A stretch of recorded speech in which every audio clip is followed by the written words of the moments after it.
The 11th season of Consider This is brought to you in part by From the Top, a national program showcasing the musical talents of young people.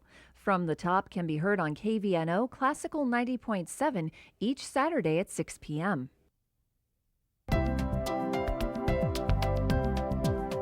Consider This, a program of issues and information behind today's news.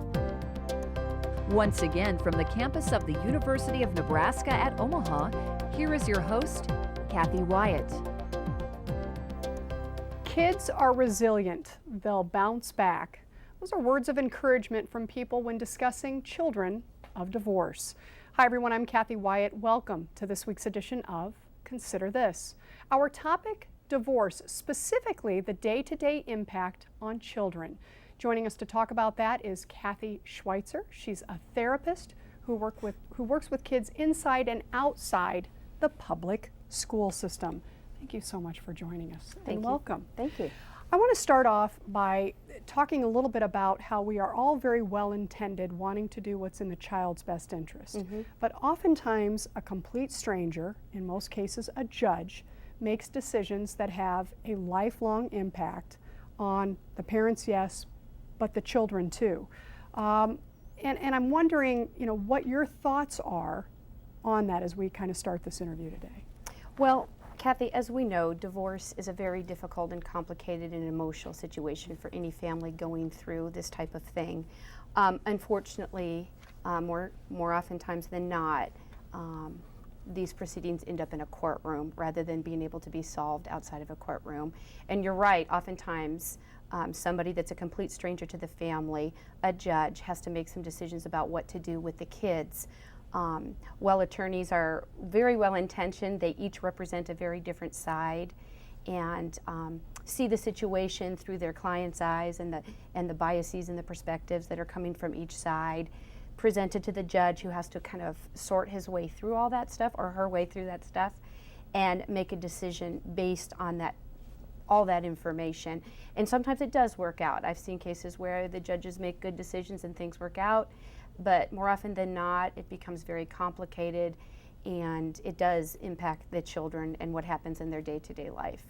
And so as a therapist then, and you do talk to a lot of folks obviously that are impacted by these decisions on a daily basis, what advice would you give to those parents and those kids who are affected by this? Do you see that there might be change on the horizon in the way that we make these decisions that impact so many lives? Or what is I guess if you had a crystal ball, what would you say to that? If I had a crystal ball, I guess my dream or my hope would be for people to be able to choose their partners wisely initially, so that people don't have to go and put their children through these types of events. I guess I don't know really per se what will happen. It seems like this is the way the court systems have worked for many, many years, and because there's so much emotion and so much frustration that it has to come to a place where that emotion can be set aside and you just have to look at the facts. So I don't know if there are any changes looming on the horizon.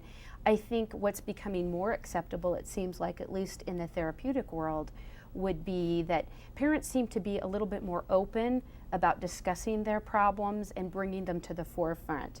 Years ago, divorce was a very negative thing, people were not seen very highly in the community if you didn't choose your partner wisely and ended up getting a divorce. And it seems like, unfortunately, it's still very common, but it seems like the public is just, I don't know if they're more accepting, but I guess it's just kind of a part of our society now. So people seem to be not as uncomfortable about getting help. So I think that is good. So if we're going to continue to have divorce and we're going to continue to have legal proceedings surrounding these issues, that people seem to be able to be seeking out more help for their children and for themselves. Okay, and speaking of which, and let's back up just a little bit here, to that time when that marriage does start to crumble. Obviously there are a lot of things that are going on. People being impacted, family, friends, obviously kids. What is your advice to those parents, especially those who are watching who are just starting this part of the journey, Emotions are running high. There's a tendency to try to play the blame game. And oftentimes, a lot of this done in front of or in the presence of the kids. What would your advice be? And everybody's handling it in their own way. Sure. That's not to say that what they're doing is right or wrong. It's just from where you're sitting and having worked with the people you've worked with, what would your advice to the parents be who are at this particular point in the journey? Well, first of all, the advice would be to the parents to make sure that they take care of themselves, that when their marriage starts to crumble, there's all kinds of feelings that are surrounded that, all the way from guilt, shame, abandonment, to a wide variety of other feelings depending on the circumstances. So if they can begin to take care of themselves first, if they need to seek out help professionally, and then to really be aware of their own feelings and how they project those feelings out to their family members and especially their children. It is, when that marriage starts to crumble, basically the family is thrown into chaos. And even in the best of situations, even in the most amicable of divorces, it's still very chaotic and there's still very high feelings. So they have to learn, and it's very, very difficult to do, I'm sure, to try to control some of those complex feelings and really be attuned to their children and the children's wants and needs and their feelings. And so when things start to crumble, getting help for yourself, attuning to your own feelings, looking out for your children, reading their behaviors and what's maybe behind them, and seeking good help, even if it's from a good friend, a good objective friend. You have to be careful not to have family members choose sides, because then that extended family gets involved and that impacts the children also. So really it's just a very careful self-care and attunement to what's going on. Certainly a challenge too, considering what they're going through at Very much a challenge. at that time. Now you talked about communicating. There is that time when that parent or those parents together perhaps break the news to the kids. And I would imagine that that's got to be a critical crossroads in the process, as far as, all the particulars, where you do this, when, how, that type of thing. Is there any advice that you would give to those folks out there who are eventually going to have to tell their kids, regardless of the ages of those kids, what's going on?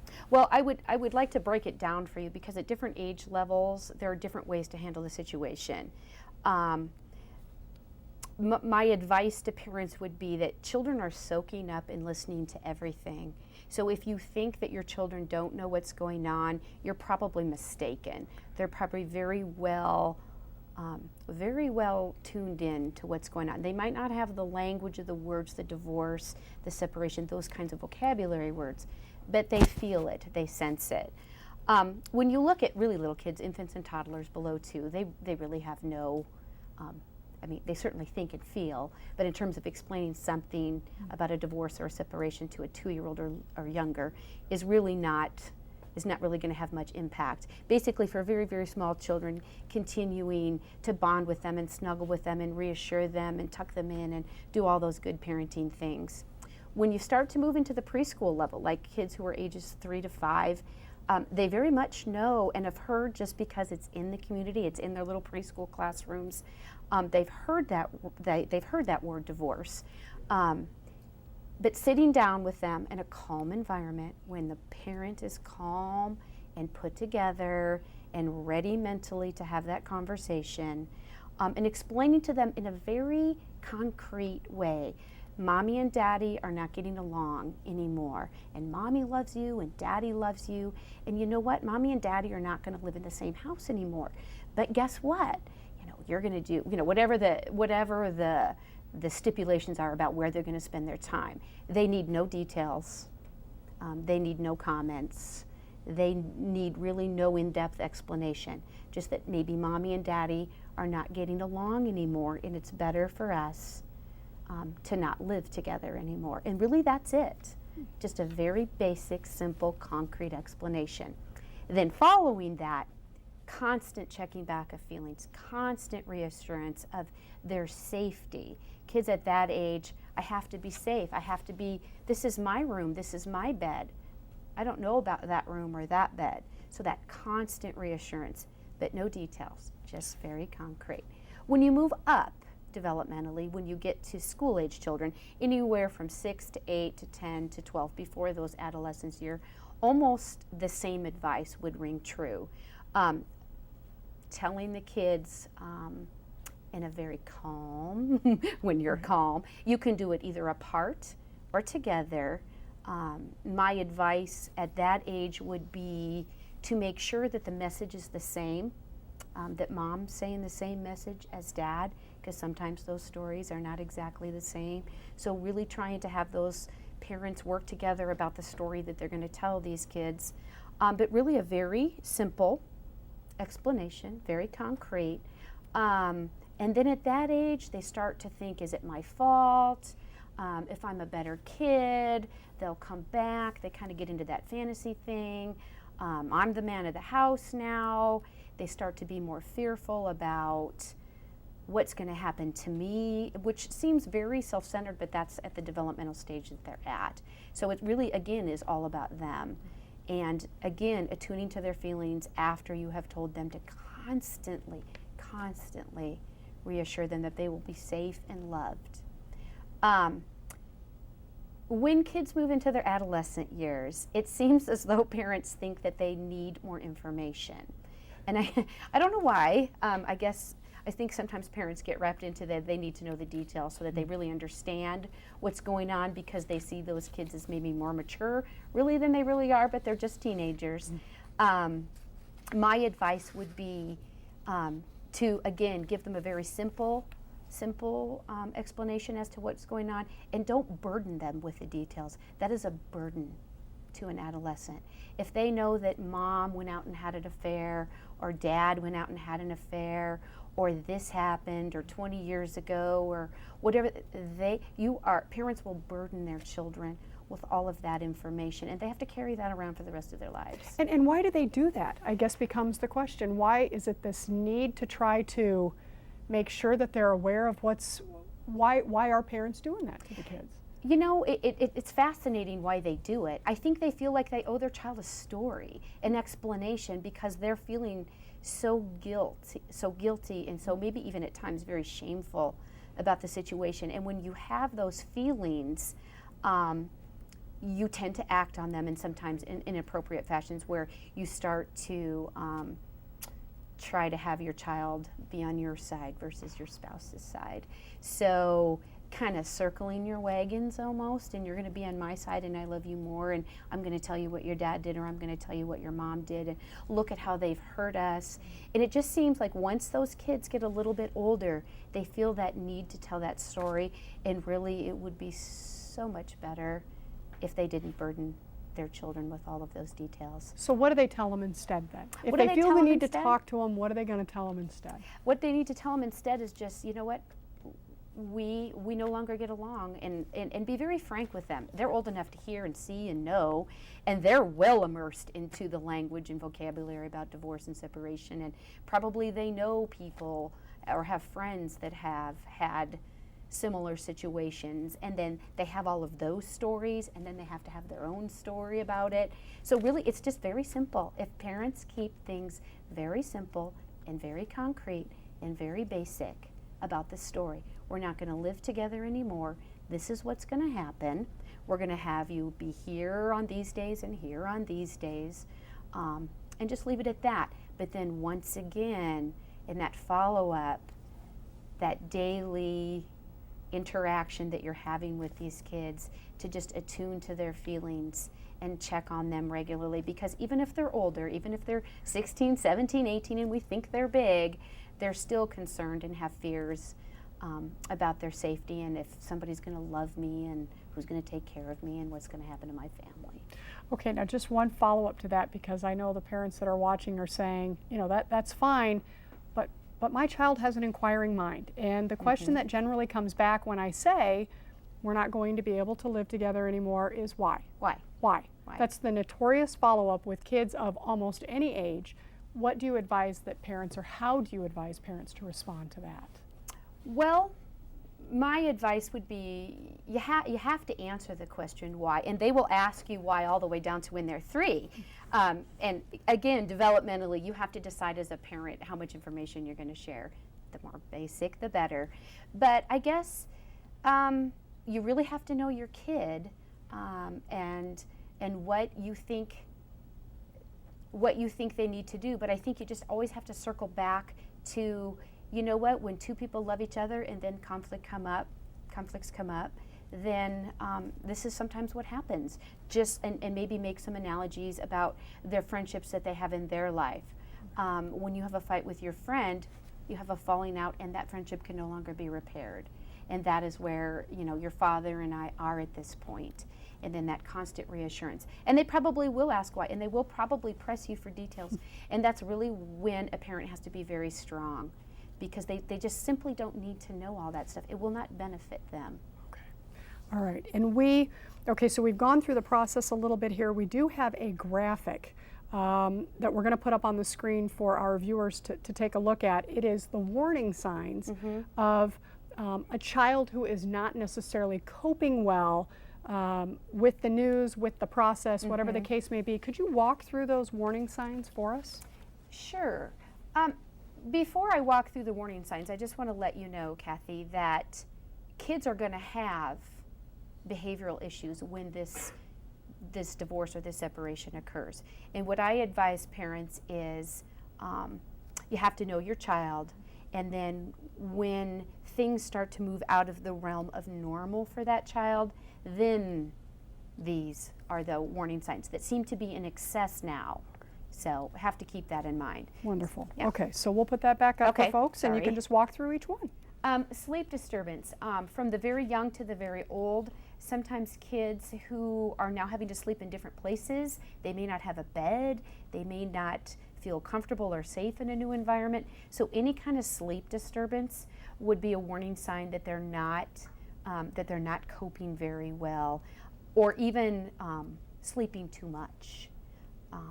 Sometimes sleeping is a sign that they're starting to feel a little bit sad, or maybe even perhaps moving over into depression.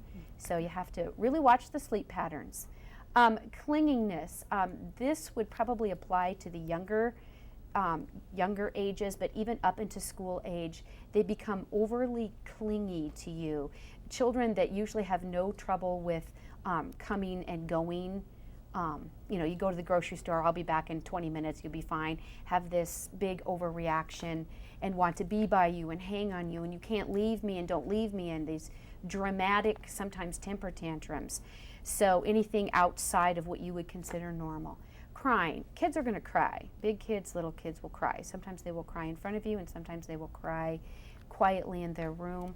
But excessive crying, maybe crying at school for no particular reason, just anything. It's really hard to specify because every child is so different, but anything that a parent would see is outside what their normal previous behaviors were before all this started. Okay. Regression. Sometimes with younger kids who are potty trained, they will start wetting themselves again. They will start sucking their thumb again. They will want to sleep with mommy and daddy again. Those kinds of things. Even older kids will start to baby talk again. Not all the time, but if it starts to pop up, you might think to yourself as a parent, now that's funny. Why are they baby talking? And what they're doing, they're reaching out through their behavior. I need help, and I can't verbalize, I can't say, I'm really feeling sad about this separation that you're going through, so I have to behave. Okay. So, other separation tantrums, I kind of spoke to that. Eating problems. Depending on who the cook is in the house, if the other parent starts to cook or is not a good cook, they might stop eating. They might start to overeat. A lot of times we see kids eating when they're stressed out or overeating because they are trying to eat their feelings away. So changes in food patterns, noticing weight loss and weight gains. Hyperactivity to avoid feelings is a big one. This is especially kind of in that middle childhood age. It just seems like somebody turned a button on them, and now they're just crazy kids that run around at school and all of a sudden get in all kinds of trouble. And once again, it's their really their inability to verbalize their feelings. Okay. Look up at the graphic Yep, again there here. we go. Withdrawal. Now this withdrawal, difficulty concentrating, and high-risk behaviors, you start to move into those later childhood, early adolescent behaviors. They withdraw, they don't go out social anymore, they stop telling you what they're doing. Sometimes they engage in high-risk behaviors. They start drinking. Sometimes you see some cutting kind of pop up to deal with the pain. So yeah, lots of warning signs. You have to be just very, very attuned to your child and see the differences. And if you are seeing those, you know, don't think that they might go away or that this is just a phase. Really seek help for that child sooner rather than later. It really is better to come in and you can go visit your school counselor at your school, or you can seek private help. It is better to get in sooner than to wait, because you're right, those behaviors are not going to go away. They're not going to bounce back. They need help. And if a parent can handle that and they can attune to their child's feelings and sit down and have regular conversations with them and teach that child to identify those feelings and to talk their way through it and problem solve with that parent, that would be fabulous. Well, we've talked a lot about keeping the lines of communication open, but keeping it simple. I want to talk about those situations where, you know, the parents aren't obviously living together anymore and the children are shifting back and forth between homes. Now, there are a lot of theories out there where, you know, it's better that they're just in one place all the time, or it's better that they're here one week and there the next week, or I'll do half week and you do the other half week. Regardless of that setup, a child is going to need to readjust with each movement back and forth. Not only, you know, physically are they going to need to adjust, but emotionally, I mean, all the rest falls into play. And there are certain setups where one of those parents isn't seeing those kids real often. And so they're having that communication one minute, and then they may not see their child again till the following weekend. I'm very curious as to, first of all, your thoughts on that whole 1 week here, 1 week there. What is the, I guess, the most ideal circumstance or setup, in your opinion, when two parents do split? And secondly, what would you advise, especially for those parents who aren't seeing their kids much and able to communicate with them one-on-one? What would you say to those parents to help keep the kids transitioning a little bit more smoothly?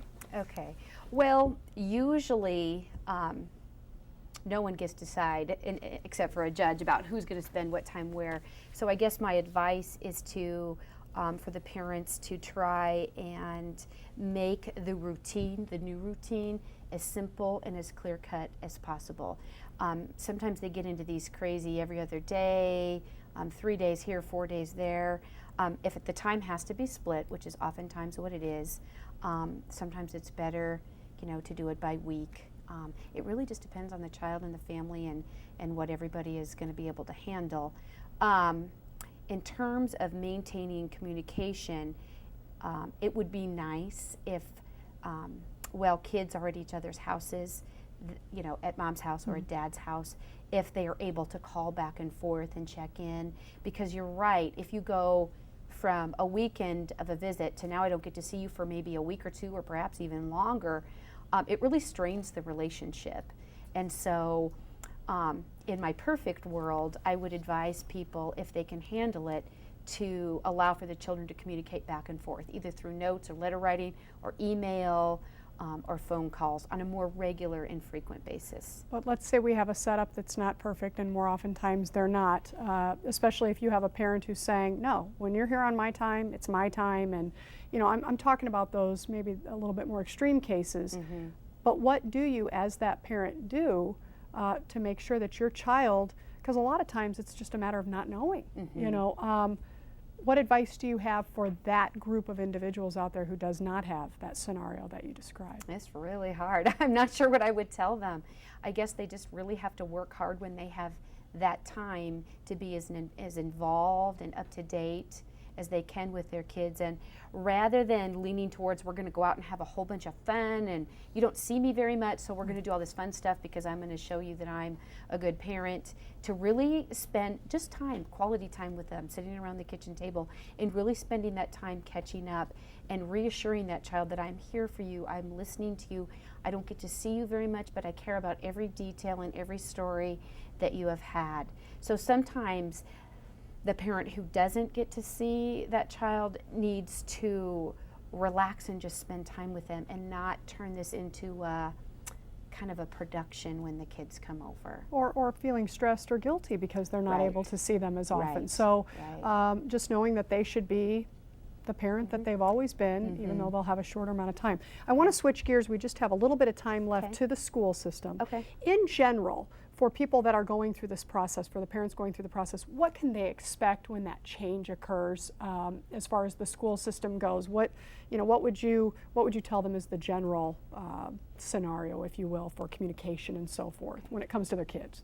Well, when a parent or a family separates and there is an actual divorce, they need to inform the school. A lot of times we're the last to know, and so it would be critically important for that family, that mother or the father, whomever it may be, to inform the school as to the situation. Once again, they don't need to explain to the school all the little details about what's going on, but here's what's happening, here's where we are with the proceedings. Then they need to bring those documents, whatever legal documents that they have, into the school, because really the schools are bound by whatever the legal system has said.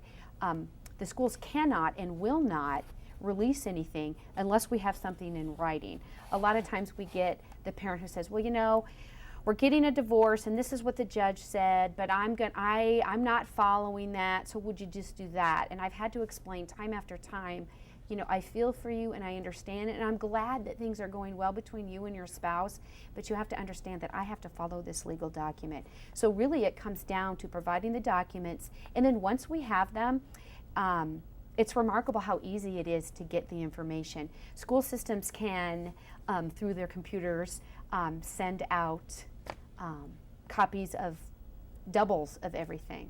Okay, that's great advice. And so you're just doing what you're supposed to be doing. Now we Exactly. do have some information for folks who are wanting to dig a little bit deeper in this, some resources. If you want to take a look at your screens, we do have some books there that Kathy has suggested. If you want to jot those down, and of course you can call in to get that information if there's not time here. But there are 3 books there, and we've been putting a website up through the show. Kathy, I just want to thank you very much for joining us on behalf of the parents and the kids out there. We really appreciate your expertise and your time. Thank you. And thanks to all of you for joining us. We'll see you next week. Consider This is an issues and information program produced by UNO Television. More information and program archives can be found at unotv.unomaha.edu. If you'd like to share your comments about this show, call UNO TV at 402-554-2516 during regular business hours. The 11th season of Consider This is brought to you in part by From the Top, a national program showcasing the musical talents of young people. From the Top can be heard on KVNO Classical 90.7 each Saturday at 6 p.m.